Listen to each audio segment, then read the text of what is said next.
Before I start, I'd like to share a few thoughts. AI has been around for around 7 decades, 70 years. Only recently, it's become big time.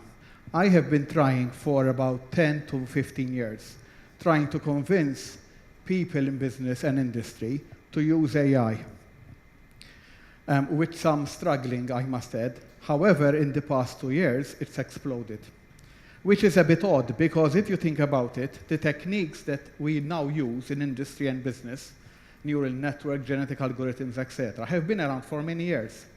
Something happened in the last 2 years. I've always believed that AI will hit us. It's only a matter of time. One other thing I have to say is that it takes time to learn all the AI techniques because students often ask me, which AI technique do I use to solve this problem? It turns out that it takes time, and learning the theory is not enough. You also have to practice. What I always tell students at the university is that AI is perhaps like driving and sex. You cannot learn it out of a book. If you don't practice AI, you will not be able to choose the right technique. So I'd like to thank, by the way, Simon for inviting me for the talk. A little bit about myself. I am a co-founder, CTO, and COO of a company in Luqa that essentially does software, and we do a lot of AI stuff too. It's a small company, about 70 to 80 people. Another thing I do is, for my sins, I have been teaching at the university in the faculty of ICT for 21 years. And one of my favorite hobbies is doing research in astrophysics and cosmology. So I'm also a member of the Institute of Space Sciences and Astronomy. Okay, I think this is, okay, so I'll do a little introduction, okay? And then I'll give you my own definition of what AI is, at least that's what I think. We're going to do some disruptive AI case studies, and these are things that I've been working on, have worked or are still working on, and then perhaps we'll finish with some final thoughts. So what is disruptive technology and why is it disruptive? There's the classical definition that says it is one that disposes an existing or established technology and shakes up the industry. Or else it's a groundbreaking product that creates a completely new industry. I think that in AI, it's the former rather than the latter. There have been many instances of disruptive technology. The simplest one, of course, is the wheel. Then we had in the 1980s the IBM PC, which changed the way we do computing. Email, of course, had a very big effect. After that, we had the spreadsheet. People remember Lotus 123. It changed the way accountants do things. Cell phones, too. After cell phones, we made them smart, and we got smartphones. And now we have, of course, cloud computing, which is, again, changing a lot of things, too. So what are the advantages of having AI? Now, one of the reasons you should introduce AI in your industry and business processes, first of all, I have to stress, you don't do AI for the sake of AI. You do AI because it's going to give you some tangible benefits. Using AI, we can do a lot of processes faster. Very often, we can do them at less cost, and I'll give examples of how. For example, you are a bank, and you want to classify credit card transactions as being fraudulent or not. There are now very good AI techniques. I've used AI to find for fraud in utility bills. For example, the system learned very quickly that if the electricity consumption goes to 0, but the water is still being used, then perhaps somebody is cheating on their electricity. So it found the rules on itself. You get better quality and no human error. They can work 24/7. AI algorithms do not hurry home at 5 o'clock to watch Italy and Spain try to kill each other in football. Okay? So they can concentrate and they can run all day and all night. And that is one of the big advantages of AI algorithms. They have wider scope, so they can do the things that humans do, but they can also do the things that currently humans cannot do. And they can do much more volume, of course, because they run on modern computers. So I am asked this very often. What is AI after all? Aren't AI algorithms? And aren't they algorithms that run on CPUs anyway? So what's the difference between a normal algorithm and an AI algorithm? They are all algorithms. You write them both in Java or C# or C or whatever. So what makes them different? A lot of people like to think that it's about making computers intelligent, whatever that means. What is intelligence, after all? I am not very comfortable with this definition. What does it mean to make a computer intelligent? If you're going to have artificial intelligence, are you going to have artificial stupidity too? Okay? It's been overhyped, and there is a reason why it was overhyped. Because a lot of research in AI, virtually in every field, depends on funding. And in order to get the funding, you have to overhype and make promises that probably are not true. So I remember a lot of conferences in the US 15, 20 years ago, they always used to mention sonar signals. They said, look, we're working on this research, and you have this AI algorithm that can tell the difference of the sonar signal of a Russian submarine and an American submarine. And of course, the Americans used to buy that, the Department of Defense, and provide the funding. So it was overhyped. It is sometimes poorly understood. You know, on the first slide, there was a picture of a robot. That's a robot we have an Ascent. It's called Nino. And we use it for PR, and also we use it to promote science in schools. And once we took it to a school, and the lady asked me, does it know what my name is?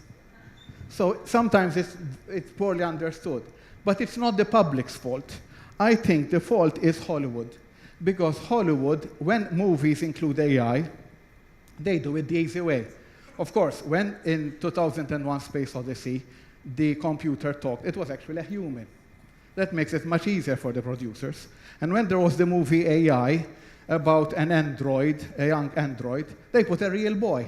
Makes it much easier. So that gives the public the wrong impression. It is something that we already have. We are nowhere near having androids or machines that can do what humans do. The human brain, ladies and gentlemen, is a very complex entity. There are 100 billion neurons in the human brain. And each neuron has got 10,000 connections with other neurons. So there are 100 trillion connections. It's the most complex device known to science. So we are a long way from having AI that can emulate the human brain. Some people think it cannot be done. For example, if you read the book, The Emperor's New Mind by Roger Penrose, he argues that it will never be done. Of course, not everybody accepts his hypothesis.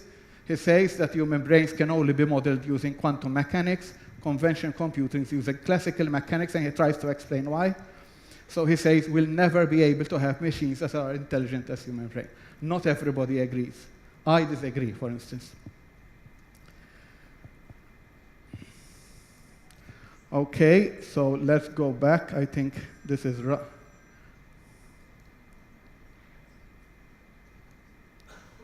All right, so the Turing test for AI. I think there was another slide here, but it's probably disappeared. You've all heard of Alan Turing.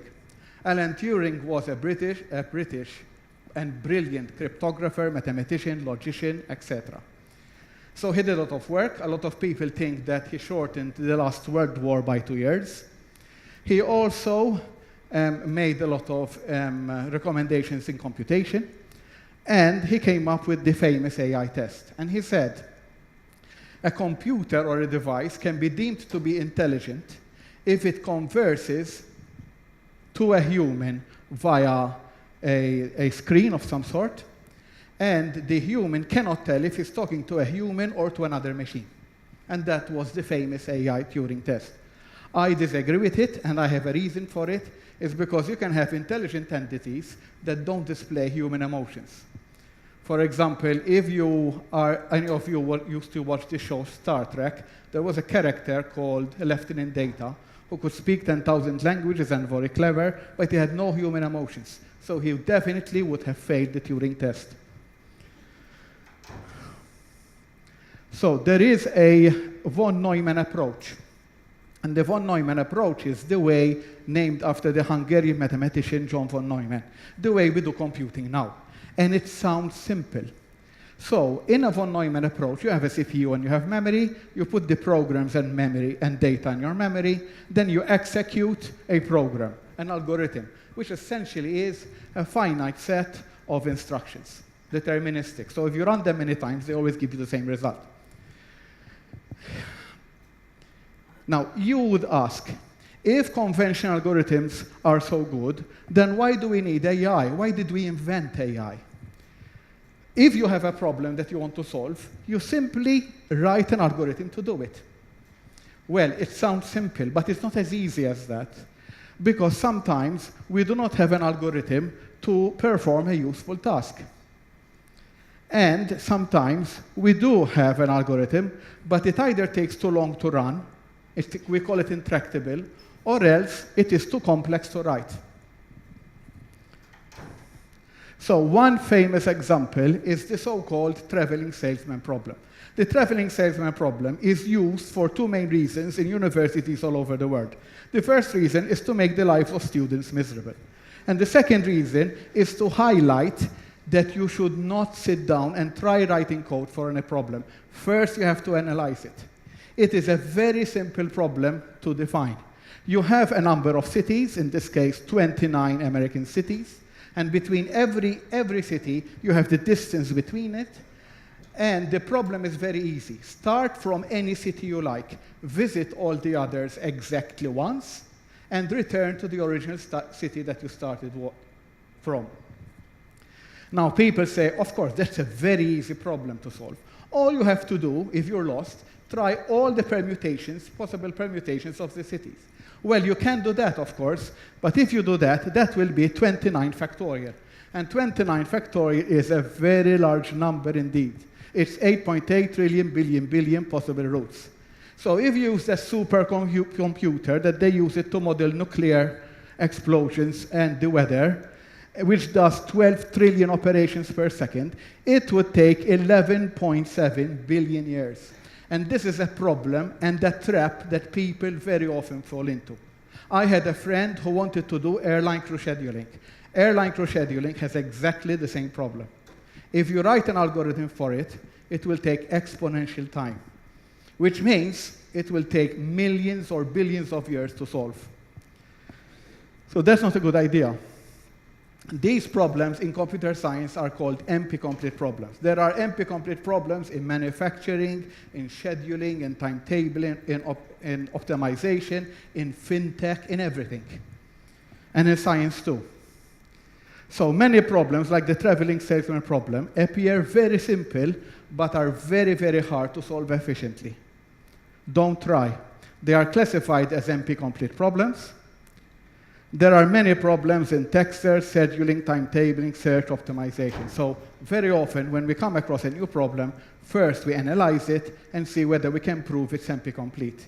If it is NP-complete, you do not write an algorithm for it. The main problem, of course, is trying to decide whether it's NP-complete or not, and that takes some practice, okay? But fair enough. And if it is NP-complete, do not try to write a conventional algorithm. I've had friends who wanted to do, for example, write an algorithm to optimize the placement of containers at the freeport. So essentially, you get a very large ship that comes from the Far East with lots of containers. They put them all on the quay. Then they get little ships coming from all over Europe to take them to all the other container ports. And how do you put the containers in such a way so that when a little ship comes, its containers are always at the top? That is an NP-complete problem. So these people wrote it in a language called FoxPro, and then they said, will you help us write it in C, please, so that it will make it faster? Well, guess what? If you write it in C, instead of 10 billion years, it will take 9-point-something billion years. You cannot wait that long, unless you work for the government. So what is AI? So now we have a definition of AI. You use conventional algorithms where you can. If you cannot use conventional algorithm, then you use these funny magical techniques we call AI algorithms, and that use search, optimization, learning, pattern recognition, image processing, and approximation techniques to solve. And when the problem is NP-complete, they cannot solve it, of course, then they approximate it. That cannot be solved or approximated using conventional algorithms.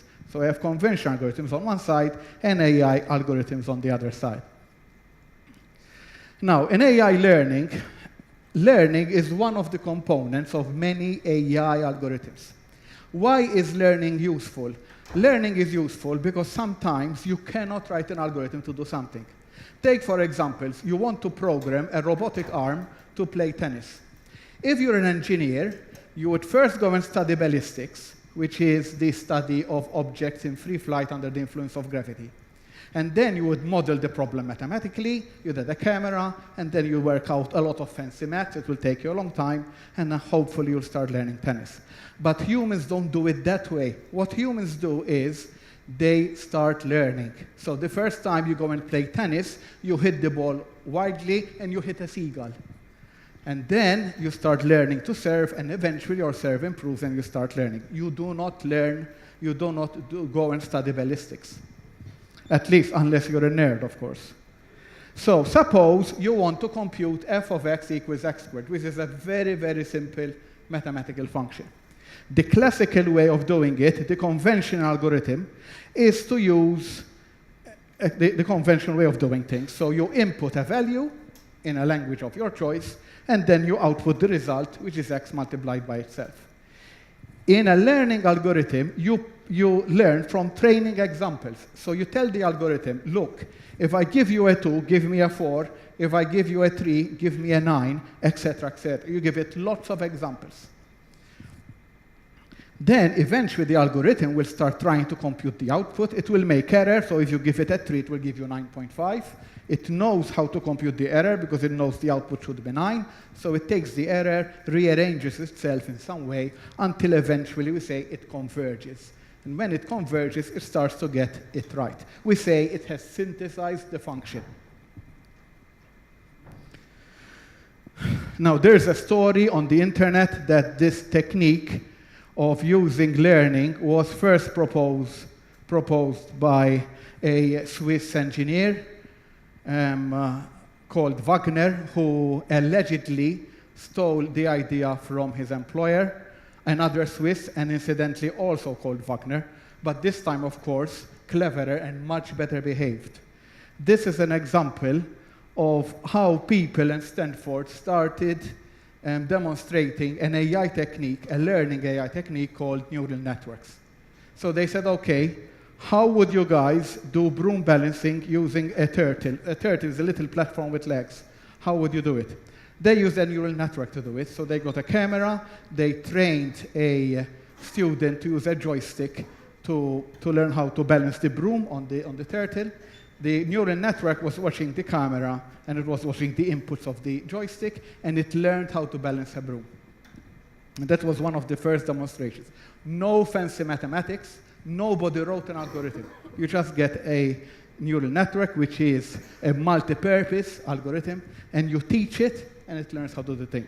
Now we use neural networks to automatically land planes in crosswinds. So one of the issues with AI is that it requires training data, okay? So you cannot use an AI learning technique unless you have the training data. So AI learning requires good training examples. The performance of the AI engine will only be as good as the training data, and that is why you cannot have data that is statistically biased, okay? They must not contain a statistical bias. An example is to learn, for instance, this is just an example, fraudulent credit card transactions. You get hundreds of thousands of credit card transactions that are labeled as either fraudulent or not fraudulent. You give them to the AI algorithm. The algorithm does its fancy work and then learns which are fraudulent or not. And hopefully after that, it will be able to classify in real time whether any given credit card transaction is fraudulent or not. So AI comes in two flavors. We have systems that assist humans, and we have systems that replace humans. And you should not feel threatened because AI is going to hit you anyway. It's going to come. I have now listed two quick case studies. One is AI in law, and the other one is AI in automated stock trading. So in the first one, AI in law, there are many, many, many people doing lots of research on how you can apply AI in law. So formal models of legal reasoning, computational argumentation and decision making, evidential reasoning, reasoning from evidence, automatic legal text classification, summarization, which is what we're doing, and information exchange from legal databases at text, okay? And some machine learning too.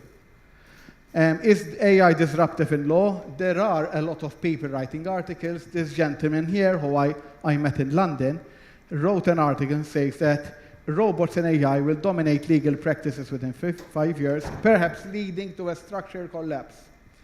AI law firms are very conservative, so the take-up of AI has been much slower than in other sectors. But now it's picking up. In America, it's exploding.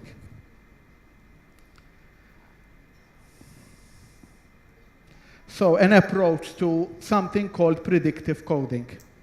Now, predictive coding, I had a definition here, but it seems to have gone. But anyway, let me tell you, okay, here it is, predictive coding.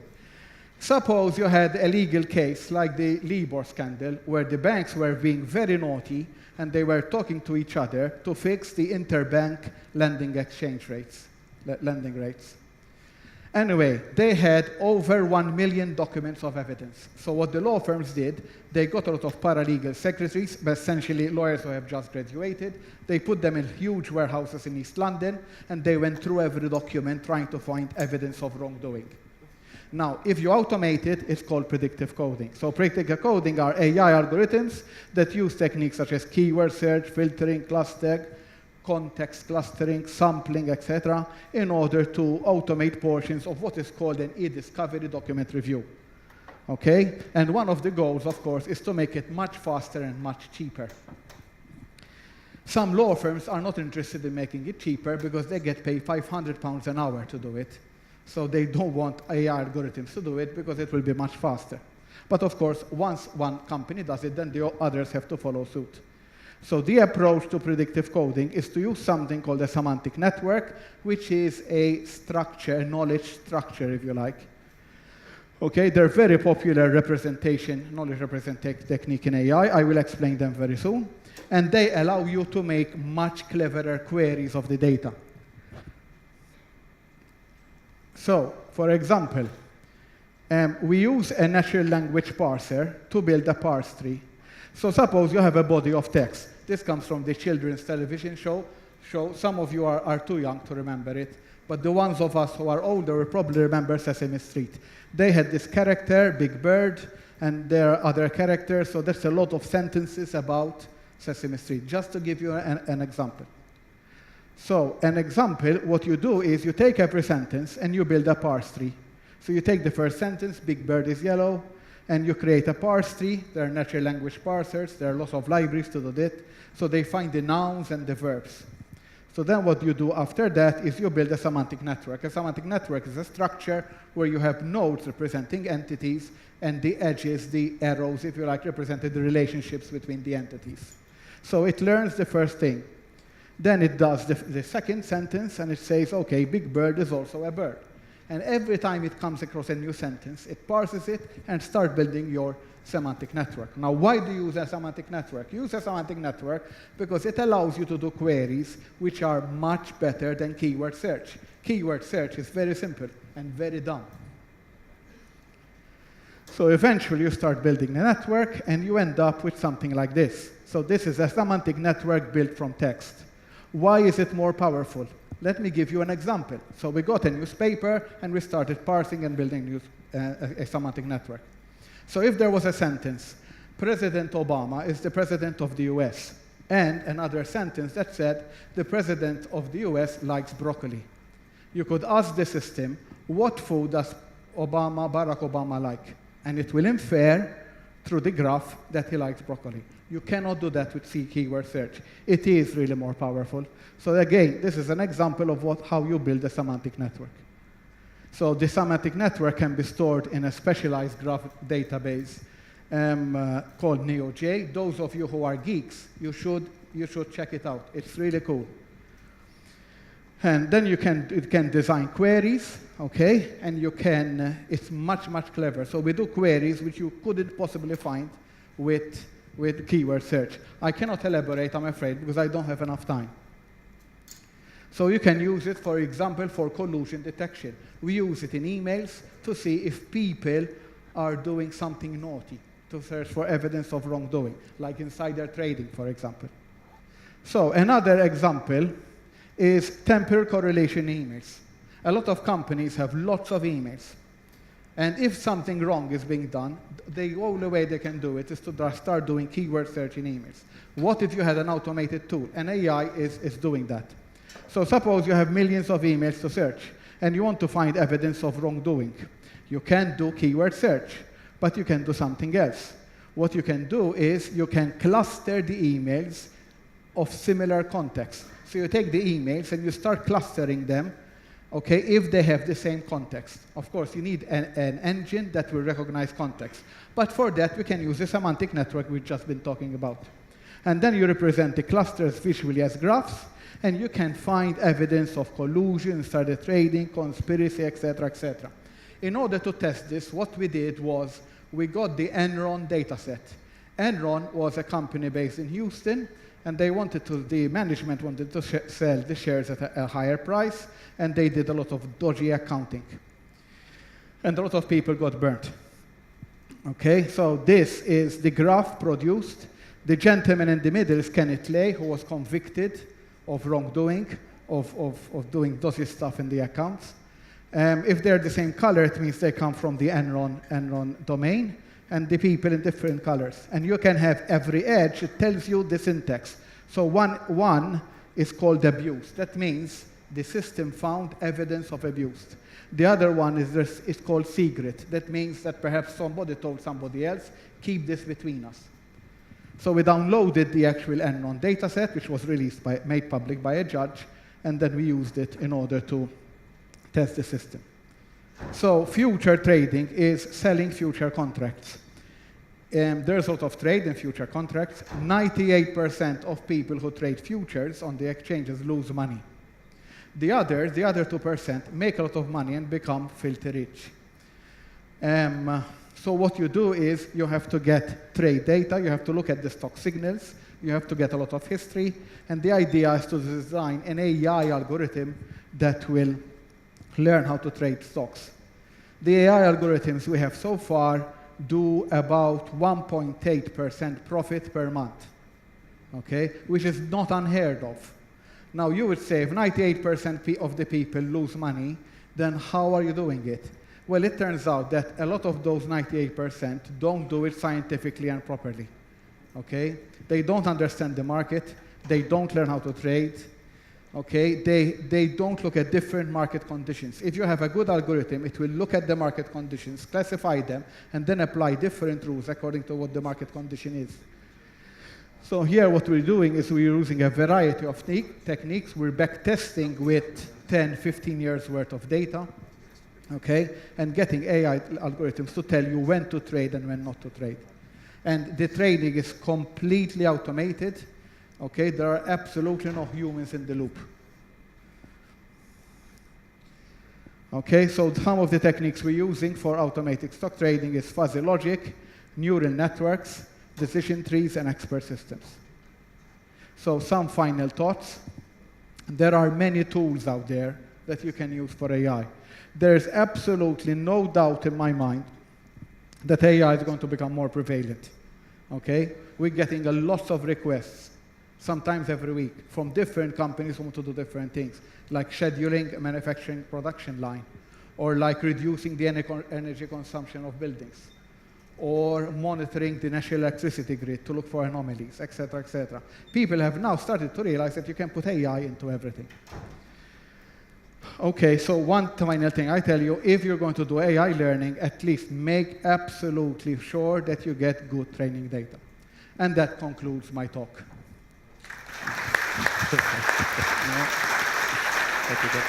Thank you.